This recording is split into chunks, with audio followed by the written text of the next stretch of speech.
સંદેશ ન્યૂઝ હું છું પ્રીતિ। મહત્વના સમાચાર મળી રહ્યા છે અંકલેશ્વરથી કે જ્યાં પાનોલી જીઆઈડીસીમાં ભીષણ આગ લાગવાની ઘટના ઘટી।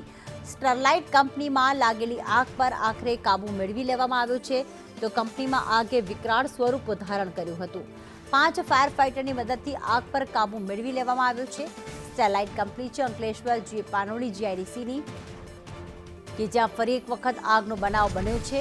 આ કંપનીમાં અગાઉ પણ આગ લાગી ચૂકી હતી, પરંતુ આ વખતે જ્યારે આગ લાગી ત્યારે જોતજોતામાં આગે વિકરાળ સ્વરૂપ ધારણ કર્યું હતું। સમગ્ર પ્લાન્ટ આગની ઝપેટમાં આવી ગયો હતો। 5 ફાયર ફાઇટરોએ આગ પર કાબુ મેળવવા પ્રયાસ શરૂ કર્યા હતા, ત્યારે આગ સંપૂર્ણપણે કાબૂમાં આવી ગઈ છે। મામલતદાર, પોલીસ અને સેફટી એન્ડ હેલ્થ વિભાગની ટીમ પણ ઘટના સ્થળે પહોંચી હતી।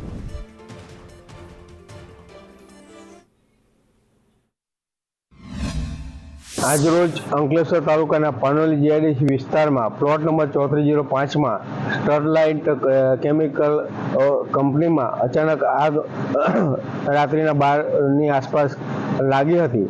આ આગ કયા કારણસર લાગેલ તે જાણવા મળેલ નથી। આ આગથી કોઈ જાનહાનિના સમાચાર મળેલ નથી। ઘટના સ્થળે 4 થી 5 જેટલા ફાયર ટેન્ડર હાજર છે, પોલીસની ટીમ હાજર છે અને તેમજ ફાયર ફાઇટરો પણ હાજર છે। આગ ઓલવવાની કામગીરી અત્યારે ચાલુ છે। એકાદ કલાક પછી આગ પૂર્ણ વિરામ આવશે। તો ખાસ આગ પર કાબુ મેળવી લેવામાં આવ્યો છે। સમગ્ર રાત દરમિયાન 5 ફાયર ફાઇટરો દ્વારા પાણીનો મારો ચલાવવામાં આવ્યો હતો।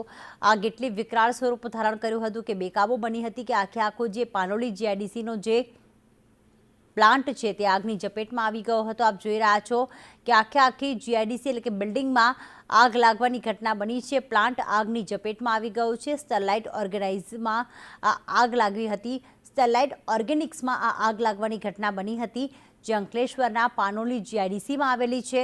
આખો પ્લાન્ટ જે છે તે બળીને ખાખ થઈ ગયો છે।